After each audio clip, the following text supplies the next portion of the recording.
ரசூல் ஸல்லல்லாஹு அலைஹி வஸல்லம் அவர்கள் அடிக்கடி மக்களுக்கு உபதேசம் செய்கிற நேரம் மறுமை சம்பந்தமாகவே பெருமானார் பேசி வருவார்.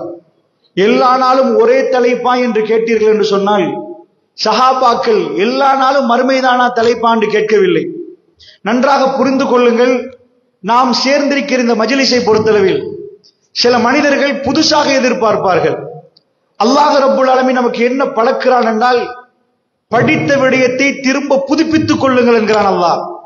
ஏனென்றால் திருக்குர்ஆனில் அல்லாஹ்வுக்கு வந்த அத்தனை நபிமாருடைய பெயர்களையும் அல்லாஹ்க்கு சொல்லலாம், ஒருவருக்கு ஒரு வரியை கொடுக்கலாம். என்றாலும் அல்லாஹ் ரப்புல் ஆலமீன் 25 நபிமார்களை தெரிவு செய்தார். அதிலே மூசா அலைஹிஸ்ஸலாத்து வஸ்ஸலாம் அவர்களுக்கு பெரும் பகுதியை கொடுத்தார். ஏனென்றால் மூசா அலைஹிஸ்ஸலாமுடைய அந்த சமூகமும் பெருமானாருடைய சமூகமும் கிட்டத்தட்ட இந்த சமூகத்தில் நடந்த பிரச்சனைகள் இந்த சமூகத்துக்கு வரக்கூடாது. தொழுகையை வாங்கிட்டு வருகிற நேரம் கூட மூசா நபி அல்லாஹ் குறுக்க வைக்கிறார். ஏனென்றால் நான் அவ்வளவு கஷ்டப்பட்டிருக்கிறேன், இந்த அளவுக்கு உங்களுடைய உம்மத்தினர் நடந்து கொள்ள மாட்டார்கள், குறைத்து விட்டு வாருங்கள் என்றார். எல்லா இடத்திலையும் மூசா நபி என்று அல்லாஹ் பேசுவது என்னென்றால், இதற்கு முன்னாடி போன ஒரு சமுதாயம் எப்படி நடந்து கொண்டார்களோ அதே போன்று நீங்கள் நடக்கக்கூடாது என்பதற்கு அல்லாஹ் ரப்புல் ஆலமீன் திரும்ப திரும்ப மூசா நபியை சொல்லி காட்டுகிறார். பெருமானாருக்கு ஒரு தடவை கோபம் வருகிறது. பெருமானார் எப்படி கோபத்தை மென்று விழுகிறார்கள் என்றால், என்னை விட மூசா அதிகமாக நோவிக்கப்பட்டார் என்றார்கள். மூசாவிடம் அதிகமான கேள்விகள் கேட்கப்பட்டது என்றார்கள். பெருமானார் ஸல்லல்லாஹு அலைஹி வஸல்லம் அவர்கள் தன்னை அமைதிப்படுத்திக் கொண்டார்கள். அதனால் திருக்குர்ஆனை நாம் எடுத்து பார்த்தால் திருக்குர்ஆனில் அதிகமான பெயர்களை காணோம். பெருமானுடைய மனைவிமார்கள் பெயர்களை காணோம், பெருமானுடைய பிள்ளையுடைய பெயர்களை காணோம். திருக்குர்ஆனை முழுக்க முழுக்க ஒரு நபி ஒரு விதத்தில் இப்பொழுது சொல்லப்பட்டால் மூசா நபி, அதே மூசா நபியுடைய சம்பவம் இன்னொரு இடத்தில் வரும், ஆனால் வேறு கோணத்தில் வரும், இன்னொரு இடத்தில் வரும், வேறு கோணத்தில் வரும். அல்லாஹ் என்ன சொல்லுகிறான்டால், நான் ஒரு விடயத்தை தான் சொல்லுவேன், திரும்ப திரும்ப சொல்லுவேன், இந்த ஒன்றை படித்தால் போதும் என்றுதான் அல்லாஹ் சொல்கிறான். நீங்கள் 1000 லட்சம் புதுசாக படிக்க வேண்டிய தேவையில்லை. இஸ்லாம் நமக்கு சொல்லித் தருகிற கன்செப்ட் அதிகம் அதிகம் ஞாபகப்படுத்திக் கொள்ளுங்கள், மறந்து போய்விடும். இன்றைக்கு தொழுகையை பேசினால் நாளைக்கு தொழுகையுடைய பக்குவம் குறைந்து விடும். அதனால் திரும்ப பேச வேண்டி வரும். பெருமானார் ஸல்லல்லாஹு அலைஹி வஸல்லம் அவர்கள் பிரம்மாண்டமான ஒரு கூட்டத்துக்கு உரை நிகழ்த்தவில்லை. அது ஹஜ்ஜத்துல் வதால ரசூலுல்லாஹ் பேசினார்கள். தன்னுடைய கண்ணு தெரிகிற தூரத்தை தாண்டி மக்கள் நின்றார்கள். வழமையாக பெருமானார் ஒரு சின்ன கூட்டத்துக்கு தான் உரை நிகழ்த்துவார்கள். அருமை சஹாபாக்கள் விரல் விட்டு எண்ணக்கூடிய அளவுக்கானவர்கள், அவர்களுக்கு தான் ரசூல் ஸல்லல்லாஹு அலைஹி வஸல்லம் அவர்கள் உரை நிகழ்த்துவார்கள். ஆனால் அந்த அருமை சஹாபாக்களுக்கு, அந்த சின்ன கூட்டத்துக்கு பெருமானார் திரும்ப திரும்ப பேசியது மறுமை நாளை. அப்படி என்றால் சஹாபாக்கள் மறந்து விட்டார்களா அல்லது அவர்கள் மறக்கக்கூடியவர்களான்னு கேட்டா, ஆமா, மறக்கக்கூடியவர்கள் எங்க அளவுக்கு இல்லை, எங்களை விட ஈமானில் அதிகமானவர்கள். அவர்களுக்கே திரும்ப திரும்ப பேசப்பட வேண்டும் என்றால் எங்களுக்கு எவ்வளவு பேசப்பட வேண்டும் என்பதை புரிந்து கொள்வதற்கு இந்த தலைப்புக்கு முன்னாடி நான் ஒரு சில பதிவுகளை மேற்கொள்கிறேன். அல்லாஹ்வுடைய நல்லடியார்களே, இந்த வருடம் பூராக இதே தலைப்பை நீங்கள் போட்டு பேசினாலும், திரும்ப திரும்ப ஒரே விஷயத்தை பேசினாலும், ஒரு மூமினை பொறுத்தளவில் அவனுக்கு அதிலே பிரயோசனம் இருக்கக்கூடிய ஒரு தலைப்பு. ஏனென்றால் எங்கள் வாழ்க்கையில் அற்பமான ஒரு காலத்தை இந்த பூமியிலே வாழ்ந்து வருகிறோம். இந்த உலகம் முடிகிற நேரத்தில், நம்முடைய வாழ்வு முடிகிற நேரத்தில் ஒரு நெடிய மரணம் இல்லாத ஒரு வாழ்க்கையை நோக்கி நாம் போகிறோம் என்றால், அந்த மரணம் இல்லாத அந்த வாழ்க்கையை பற்றி நாம் அதிகம் பேசணுமா? மரணம் குறுக்கெடுக்கக்கூடிய இந்த அற்பமான ஒரு வாழ்க்கையை பற்றி பேசணுமா? மஹ்ஷர் மைதானம் என்பது ஒரு நாள், அல்லாஹ் ஒட்டுமொத்த மக்களையும் தீர்ப்பு கொடுக்கக்கூடியது ஒரே ஒரு நாள். அந்த ஒரு நாள் 50,000 வருடங்கள் போன்றிருக்கும். அல்லாஹ்வுடைய நல்லடியார்களே, எந்த மனிதனாவது 1000 வருடம் வாழ்ந்தானா? இப்ப நாம கண்ணுக்கு தெரிகிற வருடங்கள் ஆதம் நபி நூஹ் நபி பேசல, 50,000 வருடங்கள் வாழக்கூடியவர்கள் இந்த உலகத்தில் யாருமே இல்லை. 50,000 வருடங்களுக்கு சமனான ஒரு நாள் நிறுத்த வைத்து அல்லாஹ் ரப்புல் ஆலமீன் விசாரிப்பான் என்று சொன்னால், இதுக்கு பிறகுள்ள நீண்ட காலம் பெருமானார் தொடங்கினால் அதைத்தான் பேசுவார்கள். மக்களே மக்களே என்று ரசூல் ஸல்லல்லாஹு அலைஹி வஸல்லம் திரும்ப திரும்ப அதை பேசுவார்கள். அல்லாஹ்வுடைய நல்லடியார்களே, அதிலே பயனடைந்தவர்கள் பெருமானார் மரணமை பற்றி பேசுகிறனர். இன்றைக்கு மாலையிலே நிகழ்ந்து விடுமாண்ட அச்சம் சஹாபாக்களுடைய கண்களில் வெளிப்படும். அல்லாஹ்வுடைய நல்லடியார்களே, பெருமானாருடைய உணர்வு மிக்க பேச்சுகளை நீங்கள் போய் பார்த்தால், ஹதீஸ்களை பிரட்டி பார்த்தால், பெருமானார் தொடர்ந்து எனக்கு அந்த தலைப்பை தந்தால் நான் சோர்ந்து போய் விடுவேன். இன்றைக்கு மறுமையை பற்றி பேசுறேன்னா நாளைக்கு கொஞ்சம் அமைதியாக பேசுவேன், நாளை மறுநாள் கொஞ்சம் குறைந்து விடும். குரலை உயர்த்தி எல்லா நாளும் ஒரே தலைப்பை ஒரே மாதிரி பேச முடியாது. அது ஒரு சில நேரங்களில் வரும். ஒரு சொல்லுவார்கள், பேச்சாளர்கள் என்பது பேச்சு போட்டிக்கு பழகி வருபவர்கள் பேச்சாளர்கள் அல்ல. எப்படி ஒரு மனிதன் பேச்சாளர் ஆகுவான் என்று கேட்டால், உலகத்தில் உளவியலாளர்கள் சொல்கிறார்கள், ஒருவர் ஒரு கொள்கையை நேசித்தால், தன் கல்வியில் அந்த கொள்கையை ஆழ பதித்திருந்தால், தன் விரும்பக்கூடிய கொள்கையை பேச தெரியாத ஒரு கையில் மைக்கில் கொடுத்தாலும் அவர் பேசுவார். ஏனென்றால் அந்த கொள்கை விரும்பக்கூடிய ஒருவர் அவர் பேசுவார். பெருமானுடைய உரையை கொஞ்சம் பார்த்தால், மிம்பருக்கு ஏறினால் பெருமானார் யார்? மிக அழகாக பேசுவார்கள், மிக அழகாக நடப்பார்கள், மிக பக்குவமாக நடப்பார்கள். ஃபபிமா ரஹ்மத்தின் மினல்லாஹி லிந்தலவும் வலவ் குந்த ஃபத்தன் கலீலல் கல் லம் ஃபது மின் ஹவ்லிக்.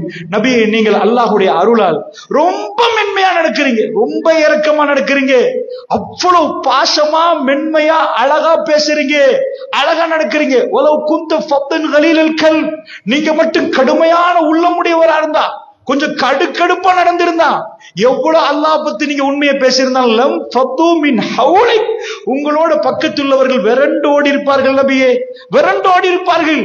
அந்த அவ்வளவு மென்மை பெருமானார். அல்லாஹ் சொல்றான், ரசூல் ஸல்லல்லாஹு அலைஹி வஸல்லம் அல்லாஹ் சர்டிபிகேட் கொடுத்த வரைக்கும் அல்லாஹ் சொல்றான், நபியே உஸ்னுல் குல்க், அழகான பண்பு, ரொம்ப அற்புதமான பண்புல நீங்க ரொம்ப அழகான பண்புல இருக்கிறீங்கன்னு அல்லாஹ் ரப்புல் ஆலமீன் சொல்லுகிற அளவுக்கு பெருமானார் மிக நளினமான, அமைதியான, அடக்கமான பண்புடையவர். சுப்ஹானல்லாஹ். விபச்சாரத்துக்காக வேண்டி தௌபாவுக்கு வந்த பெண்ணுக்கு கல் எறிகிற நேரத்தில் காலித் பின் வலீத் ரலியல்லாஹு அன்ஹு அவர்கள் எடுத்து அடித்தார்கள் கல்லை. அந்த பெண் குழி தோண்டப்பட்டு புதைக்கப்பட்டிருக்கிறார்கள். கல்லு போய் தலையில் படுகிறது. பட்ட தலையில் பட்ட ரத்தம் காலித் ரலியல்லாஹு அன்ஹு அவர்களுடைய அந்த ஆடையிலே வந்து தெரிக்கிறது. ரசூலுல்லாஹ் சொன்னார்கள், காலித் நிதானமாக நடந்து கொள்ளுங்கள், நிதானமாக நடந்து கொள்ளுங்கள் என்றார்கள். அடிக்கக்கூடிய தௌபாவுக்காக அந்த பெண் வந்திருக்கிறார். அடித்த அடி தலையில் பட்டு ரத்தம் தெரிக்கிறது. ரசூலுல்லாஹ் சொன்னார்கள், காலித் நிதானமாக நடந்து கொள்ளுங்கள். யாரு தெரியுமா என்று கேட்டார்கள். அந்த பெண்ணுடைய ஜனாசாவை முன்னாடி வைத்து இஸ்திக்பார் கேட்டது ஹாத்தமுல் அன்பியா, இந்த உலகத்தினுடைய இறுதி நபி, இந்த மனித சமூகத்துக்கு வந்த ரஹ்மத்துல் லில் ஆலமீன், அந்த ஜனாசாவை முன்னாடி வைத்து விபச்சாரி என்று சொல்லவில்லை ரசூலுல்லாஹ். ஜன்னாவுடைய பெண், ஜன்னாவுடைய சர்டிபிகேட் பெற்ற பெண் என்றார்கள். 70 பேருக்கு இந்த தௌபாவை பிரித்து கொடுத்தாலும், இந்த அதாவது இந்த ஈமானை பிரித்து கொடுத்தால் அதைவிட அதிகம் கணம் படைத்தோ ஈமான் தாரி என்றார்கள். அந்த பெண்ணை காட்டி ரசூலுல்லாஹ் கேவலப்படுத்தவில்லை, யாருக்கும் பேச கொடுக்கவில்லை. பக்கத்திலே போய் நின்று அல்லாஹ்விடம் பாவ மன்னிப்பு கேட்டு அந்த ஜனாசா தொழுகையை அவர்கள் ரசூல் ஸல்லல்லாஹு அலைஹி வஸல்லம் அவர்கள் முன்னாடி நின்று தொழுதார்கள் என்று சொன்னால், நிதானம் என்பது ரசூலுல்லாஹ்வுடைய வாழ்க்கையில் மிக எல்லா இடத்திலும் நிதானமாக நடந்து கொண்ட ரசூல் ஸல்லல்லாஹு அலைஹி வஸல்லம் ரொம்ப அமைதியாக நடப்பார்கள். ஆனால் பெருமானார் மிம்பருக்கு ஏறிவிட்டால், மறுமையை பற்றி பேசுகிற நேரம், ஹதீஸ்களை பார்க்கிற நேரம் நமக்கு புரிகிறது. கமுன்சிரு ஜெய்ஷ், ஒரு பட தளபதிக்கு, ஒரு படைக்கு ஒரு தளபதி எப்படி எச்சரிப்பாரோ, பெருமானுடைய முகம் செவந்து போய்விடும், குரல் உயர்ந்து போய்விடும்.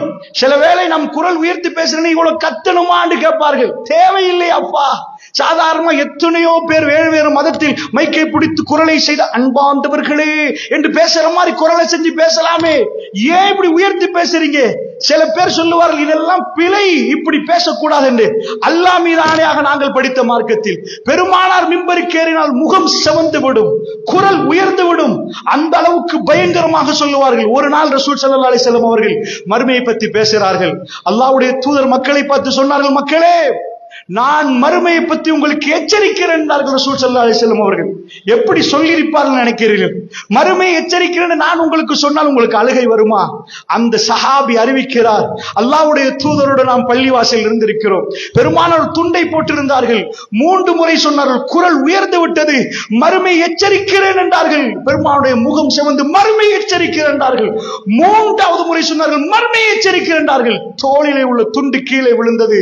நான் பார்த்தேன், எங்களுடைய தோழர்கள் எல்லோரும் கையை கொண்டு போய் முகத்தில் வைத்தார்கள், தேம்பி தேம்பி அழுதார்கள். பெருமானார் மறுமை என்று சொல்கிற நேரம் அந்த சகோதரர்களுக்கு மறுமை விலாவரியாக சொல்ல வேண்டிய தேவை இருக்கவில்லை. அவர்களுக்கு சொல்கிற நேரம் கண்களால் ஓடியது, கண்ணீர் வடிந்தது. அவர்கள் எல்லோரும் சின்ன பிள்ளை மாதிரி தன்னுடைய முகத்தை மறைத்துக் கொண்டு, தலையை குடித்துக் கொண்டு அவர்கள் தேம்பி தேம்பி அழ ஆரம்பித்தார்கள் என்று சொன்னால், அல்லாஹ்வுடைய நல்லடியார்களே, பெருமானார் இவ்வளவு பக்குவமாகவும் நளினமாகவும் நடக்கக்கூடிய ரசூலுல்லாஹ் தன் குரலை உயர்த்தி பேசிய கட்டங்கள் மறுமை சம்பந்தமான கட்டங்கள். ஏனென்று சொன்னால் ஒரு மோமின் இதை மறந்து விட்டால் அவன் துர்பாக்கியசாலியாக போய் விடுவான். அல்லாஹ்வுடைய நல்லடியார், ஒரு மோமின் மறுமையை மறந்து விட்டால் அவன் மிகவும் கேவலமான ஒரு நிலைமைக்கு வந்து விடுவான்.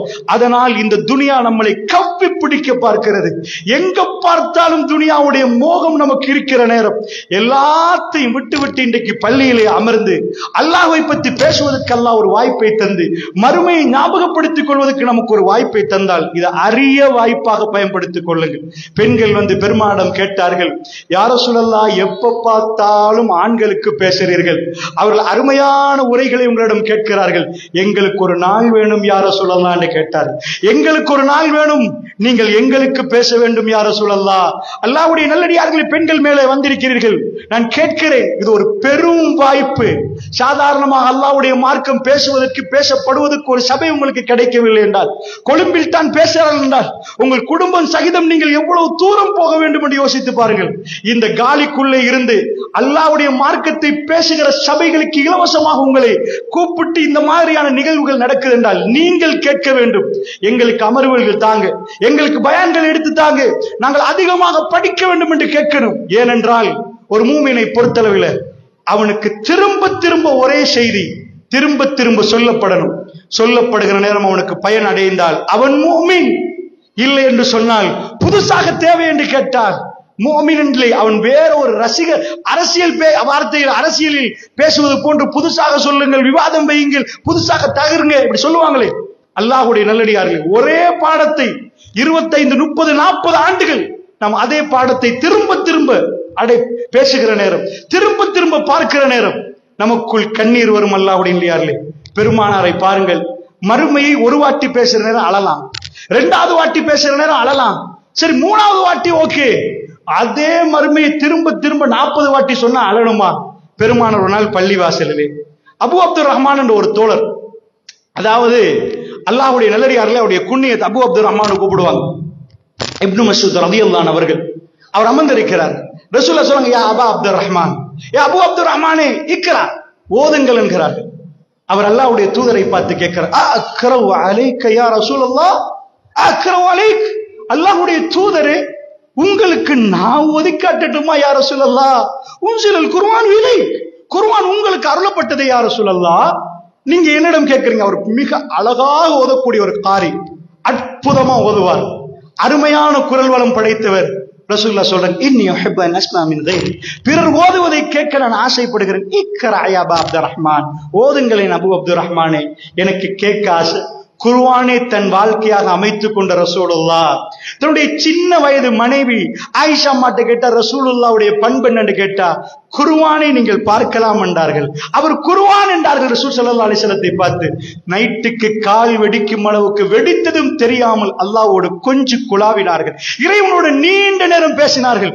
எல்லோரும் தூங்குகிற நேரம் பெருமானுடைய வீட்டிலே பெருமானார் மினிய குரலில் அமைதியான முறையில் தன் ரப்போடு பேசிக்கொண்டு இரவை கழித்தார்கள். அது ஒரு நாள் 2 நாள் அல்ல, பல வருடங்களாக ரசூலுல்லாஹ்வுடைய மரணம் வரைக்கும் அது ஓடிக்கொண்டிருந்தது.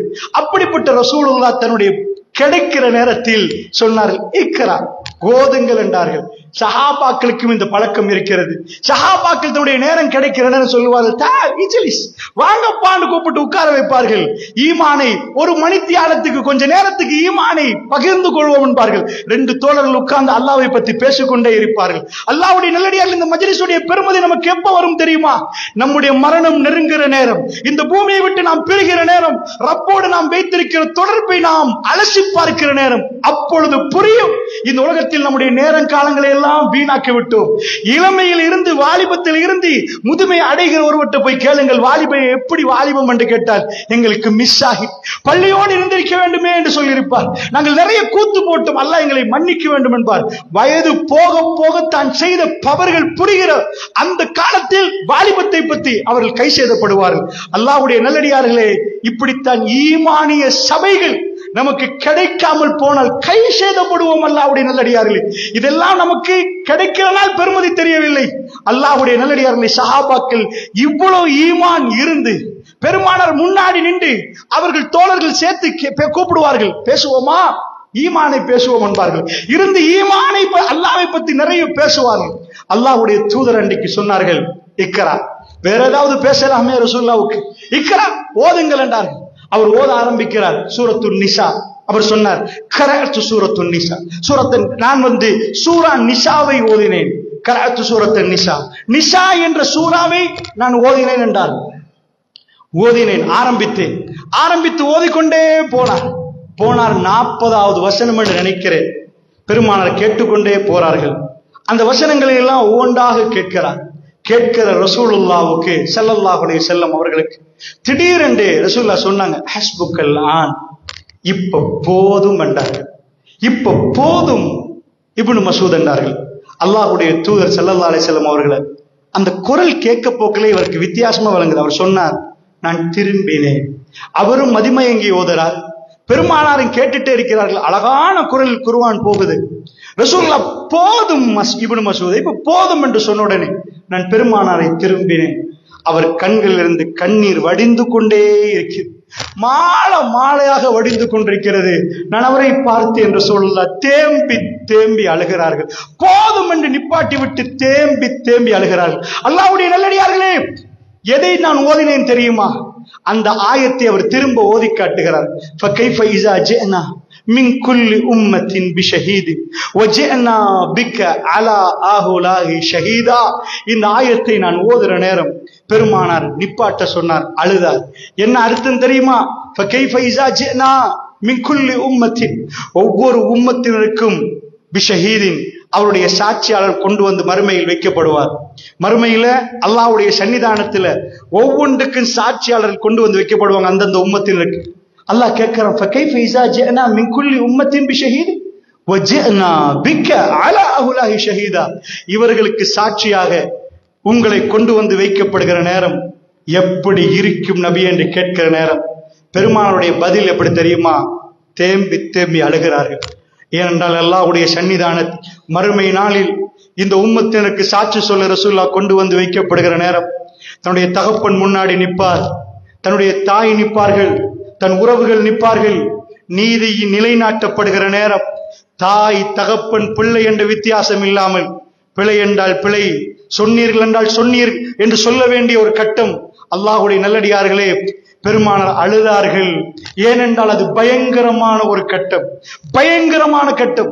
நாம் மனசில் அந்த பயத்தை எடுத்து போட்டிருக்கின்ற துனியா நமக்கு அதை மறக்கடிக்க செய்கிறது.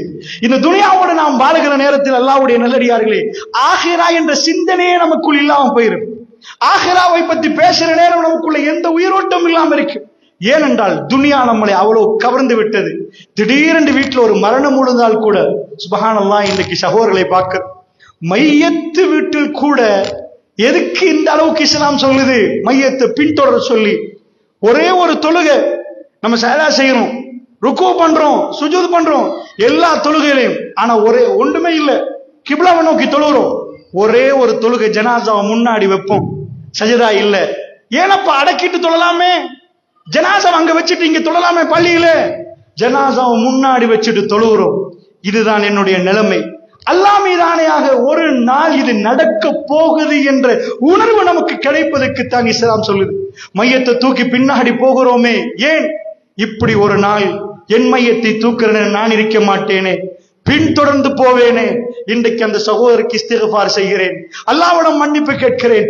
ரப்பே, அவருடைய ஜன்னாவுடைய வாழ்க்கையை கொடுத்து விடு என்று கேட்கிறேன். ஒரு நாள் வரும், எல்லோருடைய போன்லயும் எஸ்எம்எஸ்ல வாட்ஸ்அப்ல இன்னார் மரணித்து விட்டார் என்ற செய்தி நான் இன்றைக்கு வாசிக்கிறேன். ஒருவருக்கொருவர் பேசிக்கொள்வார்கள், எங்களோட உட்கார்ந்தவர் மரணித்து இருப்பார். இன்னொரு நாள் வரும், அந்த வாட்ஸ்அப் மெசேஜை பார்ப்பதற்கு நான் இல்லை. ஏனென்றால் மெசேஜ் என்னை பற்றி, இன்னார் மௌத்தாகி விட்டார் என்று ஒரு செய்தி வரும். அல்லாஹ்வுடைய நல்லடியார்களே, இந்த பூமியில் வாழுகிற எல்லோரும் நிரந்தரமாக வாழ மாட்டார்கள். அதாவது அப்படி ஒரு சிந்தனை தருவதற்கு இவ்வளவு பெரிய ஏற்பாடு இஸ்லாம் செய்து வைத்திருக்கிறது. வேலை வெட்டியெல்லாம் விட்டு போட்டு, அது மரண செய்தி கேள்விப்பட்டா தெரிந்தவர் இருந்தா விட்டுட்டு ஓடுறோம், எங்களோட நின்றவர் இருந்தா அவருடைய பாவ மன்னிப்புக்கு ஓடுறோம். ஏப்பா பக்கத்துல இருந்து கேட்கலாம் தானே, இங்க இருந்து கேட்கலாம் தானே. அவரை பின்தொடருங்கள், உங்களுக்கு 2 கீராத்து நன்மை. உகது மலை அளவுக்கு கண்டிருப்பீங்க. உகது மலை, அந்த மலை தொடர்ந்து இருக்கும். சின்ன மலை இல்ல, பெரிய உகது மலை. அதுக்கு பக்கத்துல ஜபல் ருமாத்திக்கு, அது சின்னது, அது இல்ல, பெரிய உகது மலையை காட்டுற சொல்றாங்க, கீராத்து நன்மை கிடைக்கும் என்றாங்க. 2 கீராத். அப்ப அந்த அளவுக்கு நன்மையும் தேடி அவருக்கு பாவ மன்னிப்பு கேட்பதற்கு நாங்க போகிறோம் என்றால் அல்லாஹ்வுடைய நல்லடியார்களே, அந்த சபையில வந்து பிசினஸ் பேசுகிறார்கள், அந்த சபையில வந்து அரசியல் பேசுகிறார்கள். மையவாடிக்குள் நுழைகிறோம், அஸ்ஸலாமு அலைக்கும் என்று சொல்லுகிறோம். யாருக்கு சொல்கிறோம்? அல்லாஹ்வுடைய நல்லடியார்களே, மரணித்தவருக்கு சொல்கிறோம். உங்க வாப்பா மூத்தன உங்க வாப்பாக்கு சொல்றீங்க. உங்க உறவுகள் அங்கு நிற்பார்கள், இந்த ஊரில் வாழ்ந்தவர்கள் நிற்பார்கள், அவர்களுக்கு சலாம் சொல்லுகிறார் இஸ்லாம். அஸ்ஸலாமு அலைக்கும் யா தார கௌமில் முஃமினீன் வ இன்னா இன்ஷா அல்லாஹு பிக்கும் லாஹிகூன் நஸ்அலுல்லாஹ லனா வ லக்குமுல் ஆஃபியா. நாங்கள் என்ன சொல்கிறோம்? அஸ்ஸலாமு அலைக்கும் கபர்வாசிகளே, கபர்வாசிகளே, நீங்கள் முன்னாடி போய்விட்டீர்கள், உங்களுக்கு பின்னாடி நாம் வருகிறோம் என்று சொல்லுகிறோம். இதே ஒரு மண்ணில், இதே ஒரு இருட்டு கபரில் எல்லோரும் போகிற நேரம் என்னை அடக்கிவிட்டு போவார்கள். நான் வசித்து பேசிய எல்லா வார்த்தைகளும் உண்மை சொல்லக்கூடிய ரசூலுல்லாஹ் என்ன சொன்னார்கள்? மையத்தை அடக்கிவிட்டு போகிற நேரம் இறுதியாக போகக்கூடிய காலடி சப்தத்தை அல்லாஹ் கேட்க வைப்பான் என்றார்கள். எல்லோரும் போய்விட்டார்கள்.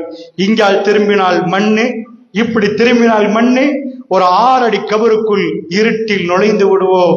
அந்த நேரத்தில் கேள்வி கணக்கு ஆரம்பிக்கப்படும் என்றால் ஒன்றே நாம் நம்பவில்லை என்ற அர்த்தம். நம்பினோம் என்றால் நமக்கு பயம் வர வேண்டும். அல்லாஹ்வுடைய நல்லடியார்களே, அந்த நேரத்தில் கை சேதப்படக்கூடாது என்ற உணர்வு நமக்குள்ள வர வேண்டும். ஆனால் மையவாடிகளுக்கு போகிறோம், பயானி ஸ்டார்ட் ஆக்கப்படுகிறது. ஆங்காங்கே இருந்து போனை கிண்டிக் கொண்டு அதிலையும் என்னமோ ஒன்று பார்த்து இப்பொழுதும் பிசினஸ் என்றால், அல்லாஹ்வுடைய நல்லடியார்களே, இந்த உம்மத்தில் மிக பெரும் தியாகம் செய்தவர்கள் ஜன்னா உஸ்மான் ஃபில் ஜன்னா என்றார்கள் ரசூலுல்லாஹ். தபூக்குக்கு போற நேரம் யார் இந்த தபூக்குக்காக வேண்டி தன்னுடைய சொத்தை கொட்டுகிறார்களோ அவர்கள் கொட்ட சொன்னார்கள். உஸ்மான் பின் அஃபான் ரலியல்லாஹு அன்ஹு ரசூலுல்லாஹ்வுடைய மருமகன் தன்னுடைய ஒரு மகளை கொடுத்து அந்த மகள் மௌத்தாகிற நேரம் நம்பி கொடுத்தார் இன்னொரு மகளை. எந்த வாப்பா கொடுப்பார்கள்? அதாவது ஒரு மாப்பிளைக்கு தாத்தாவை கொடுத்து தாத்தா மூத்தனா தங்கச்ச கொடுக்கிற அளவுக்கு தங்கமான மாப்பிளை உஸ்மான் ரலியல்லாஹு அன்ஹு அவர்கள் தபூக்குக்கு வந்து கொட்டுகிறார்கள். ரசூலுல்லாஹ் தன்னுடைய நாவால் சொல்கிறார்கள், உஸ்மான் ஃபில் ஜன்னா என்றார்கள். சுப்ஹானல்லாஹ், இந்த உலகத்தில் கிடைக்கக்கூடிய மிக அற்புதமான சுபசோபனத்தை அவர் பெறுகிறார். உஸ்மான் ஃபில் ஜன்னா எப்படி இருக்கும் சகோதரர்களே?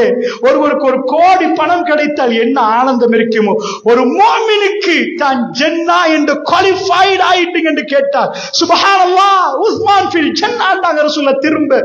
திரும்ப கொட்டுகிறார். அதை கேட்பதற்கு அவர் ஆசை.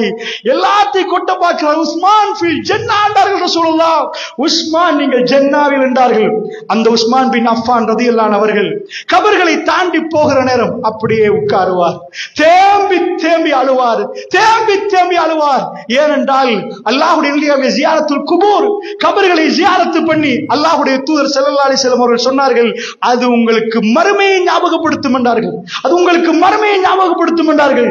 போய் ஜியாரத்து பண்ணுங்கள் என்றார்கள் கபர்களை. அல்லாஹ்வுடைய நல்லடியார்களே, உங்க வாப்பா மௌத்தா இருக்கு, உங்க அப்பா மௌத்தா இருக்கும், உங்க உறவுகள் மௌத்தா இருக்கும்.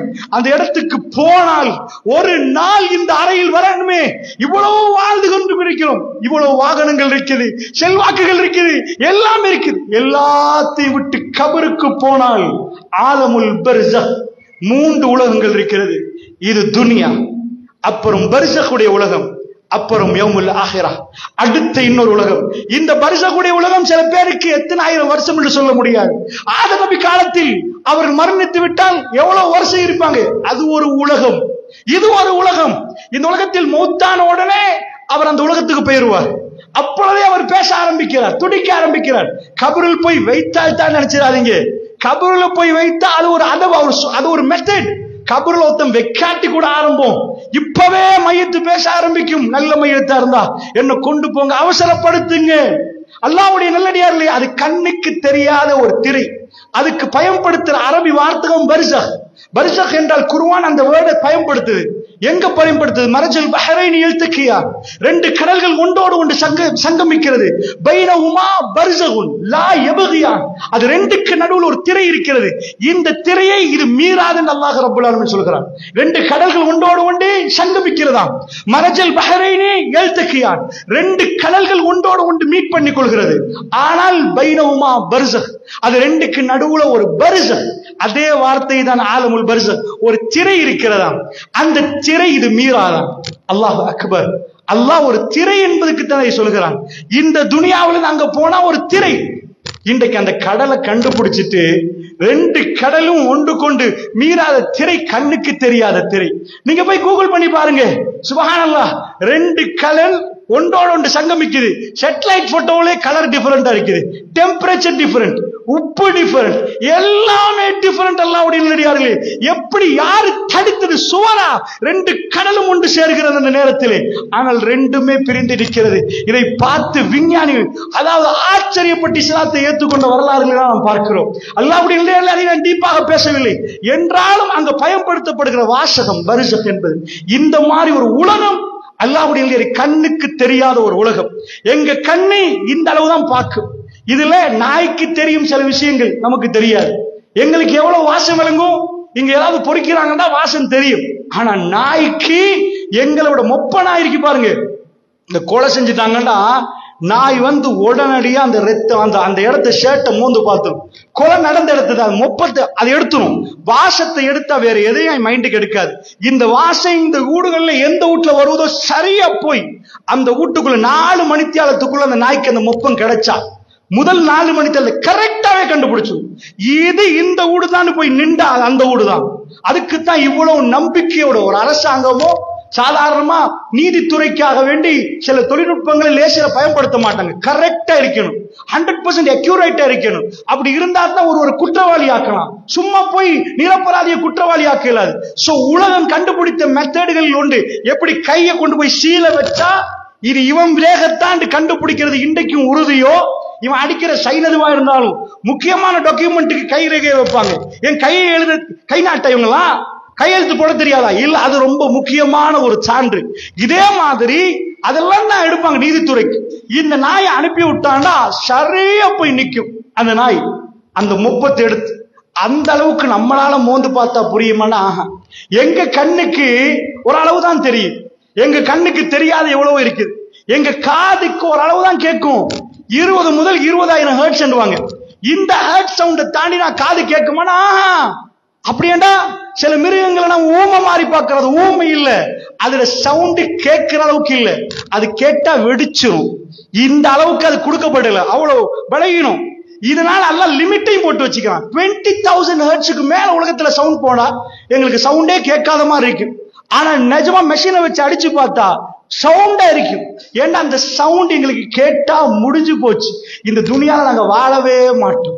இந்த அண்ட சராசரத்துக்குள்ள உள்ள சவுண்ட் அது மூச்செடுக்கிற மாதிரி ஒரு சவுண்ட் வெளியாக்குது. நாங்க வேகமா பயணிக்கிறோம் அல்ல அப்படின்னு யாருலே, எவ்வளவு வேகமா பயணிக்கிறோம். அந்த வேகம் நமக்கு தெரிஞ்சா வாழவே மாட்டோம். அந்த வேகம் தான் இந்த நிறைய முடி, நாம் வயசுக்கு போவது, களைப்பாவது, அந்த வேகம், உலகம் சுத்துற வேகம். ஆனா நமக்கு தெரியாமல் வைத்திருக்கிற சில விஷயங்கள் இந்த உலகத்தில் நமக்கு நடக்குது என்று ப்ரூஃப் ஆனாலும் நமக்கு புரியாதல்லா உடைய நல்லடியார்களே. இதே மாதிரிதான் மரண வேளையில ஆலமுல் பர்ஸக் அடுத்த உலகத்துக்கு போய்விடுவார். அதுக்கு பிறகு அவர் பேசுவது நமக்கு தெரியாது, அவருடைய உடம்பு விளங்குறது, அந்த ஆன்மா என்ன சொல்லுது என்று புரியாது, எப்படி துடிக்குது என்று விளங்காது.